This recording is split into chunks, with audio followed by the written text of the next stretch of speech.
Assalamualaikum warahmatullahi wabarakatuh. Oke, kembali lagi ya anak-anak dengan Ibu Nais. Untuk pembelajaran pertama ini, kita akan membahas tentang tes deskripsi.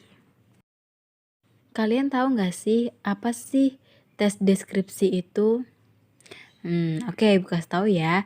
Jadi, tes deskripsi itu merupakan teks yang mendeskripsikan objek secara terperinci dan jelas. Jadi, dengan kata lain, tes deskripsi itu merupakan teks yang berisi gambaran sifat-sifat benda yang dideskripsikan. Nah, misalnya kalian ini ingin mendeskripsikan seekor kelinci. Maka, untuk menjelaskan kelinci secara spesifik, kalian itu dapat mendeskripsikannya dengan cara menyebutkan warnanya, menyebutkan bentuknya, atau keunikannya secara spesifik.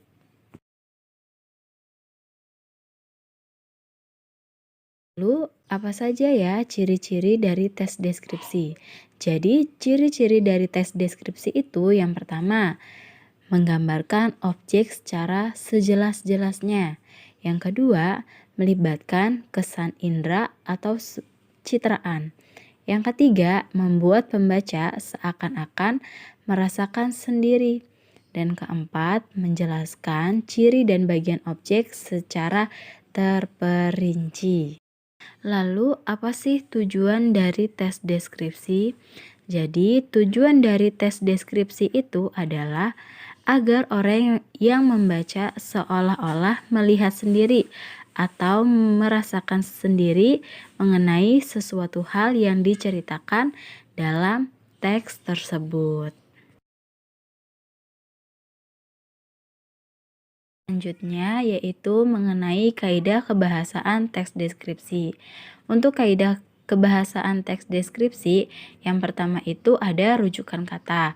Rujukan kata merupakan satu kata yang merujuk pada kata lain yang memperlihatkan keterkaitan. Rujukan kata juga berkaitan dengan kata ganti orang, kepunyaan, dan juga penunjuk. Nah, yang kedua itu kata berimbuhan. Kata berimbuhan ini adalah kata dasar yang mendapat awalan, akhiran, dan juga sisipan. Nah, yang ketiga ada kata konjungsi atau kata penghubung. Nah, kata penghubung ini bisa menghubungkan satu kata dengan kata yang lain dalam satu kalimat atau sebagai penghubung satu kalimat dengan kalimat lainnya. Selanjutnya yang keempat itu kelompok kata atau frasa.